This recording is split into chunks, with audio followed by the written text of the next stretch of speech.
guys, it's Morgan. So today I'm going to be sharing with you how to make these super easy and delicious pumpkin spice pastries, and the full recipe with all of the instructions will be on my website, linked in the description down below.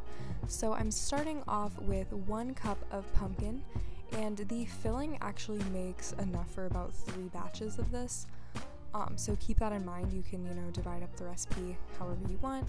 And then I'm going in with a 1/2 teaspoon of pumpkin pie spice and maple syrup to taste. I did about 2.5 tablespoons.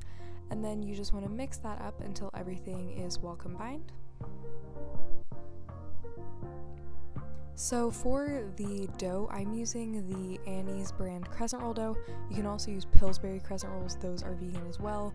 Or you can cut pizza dough into shapes. You can really use any kind of dough that you prefer, but this one is my favorite.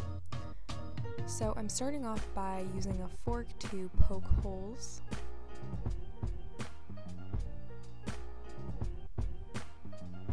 And then I am adding about a tablespoon of filling to each one. You can really do more or less depending on your preferences. I found in recipe testing that it doesn't really matter how much you put, they came out the same pretty much every time. And don't worry if any oozes out the edges, that doesn't really make a difference. So then I just put another piece of crescent roll dough right on top of that, and then I sealed the edges down with a fork, but you could also just use fingers.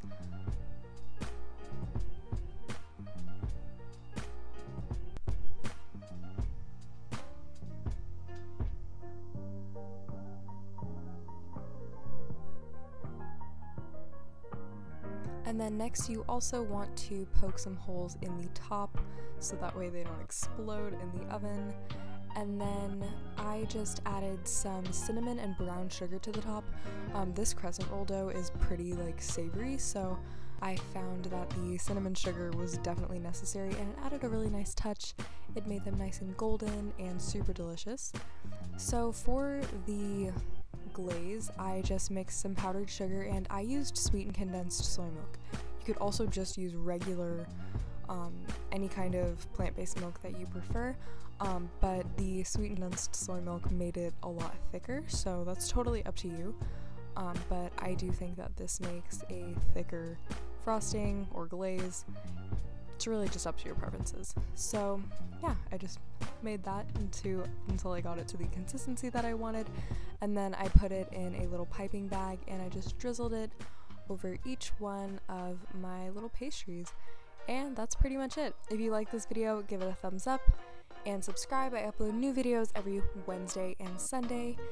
So yeah, that's all I have to say. The recipe will be linked in the description down below, and I will see you in my next video.